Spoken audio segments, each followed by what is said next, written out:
SC వర్గీకరణపై supreme తీర్పును స్వాగతిస్తున్నామని CM Revanth Reddy అన్నారు. SC వర్గీకరణపై అసెంబ్లీలో మాట్లాడిన రేవంత్ ఇలాంటి తీర్పు ఇచ్చిన సుప్రీంకోర్టుకు ధన్యవాదాలు తెలిపారు. అవసరమైతే ఇప్పటికే ప్రకటించిన ఉద్యోగాల్లో వర్గీకరణ అమలు చేసేలా ఆర్డినెన్స్ తెస్తామన్నారు. మాదిగ ఉపకులాలకు న్యాయం చేస్తామన్నారు. ఎస్సీ వర్గీకరణను అమలు చేయడానికి తమ ప్రభుత్వం చొరవ తీసుకుంటుందన్నారు.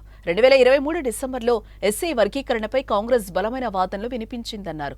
కాంగ్రెస్ ప్రభుత్వ పోరాటంతోనే సుప్రీం అనుకూల తీర్పునిచ్చిందని రేవంత్ తెలిపారు. వర్గీకరణ కోసం అఖిలపక్షాన్ని ఢిల్లీ తీసుకెళ్తామని కేసీఆర్ మాదిగలను మోసం చేశారని విమర్శించారు. మాదిగ సోదరులకు న్యాయం చేయడానికి మేం ముందుంటున్నామన్నారు. ఎస్సీ వర్గీకరణ కోసం ఎస్సీ సోదరులు ఎంతో పోరాటం చేశారని ఈ సందర్భంగా రేవంత్ రెడ్డి గుర్తు చేశారు. కొన్ని దశాబ్దాల నుంచి మాదిగ ఉపకులాలకు సంబంధించిన లక్షలాది మంది యువకులు ఎస్సీ రిజర్వేషన్లలో ఏబిసిడి వర్గీకరణ కోసం వాళ్ళు పోరాటాలు చేస్తున్నారు. 27 సంవత్సరాల నుంచి ఉమ్మడి రాష్ట్రంలో కానీ ప్రత్యేక తెలంగాణ రాష్ట్రంలో కానీ ఏబిసిడి వర్గీకరణ మీద మాదిగ ఉపకులాల యువకులు పోరాటాలు చేయడం జరిగింది. వారి పోరాటాల ఫలితం ఒకనాడు ఇదే శాసనసభలో మాదిగ ఉపకులాల వర్గీకరణ కోసం వాయిదా తీర్మానం ఇస్తే నాతో పాటు ఆనాటి శాసనసభ్యుడు సంపత్ కుమార్ను కూడా ఈ సభ నుంచి బహిష్కరించడం జరిగింది.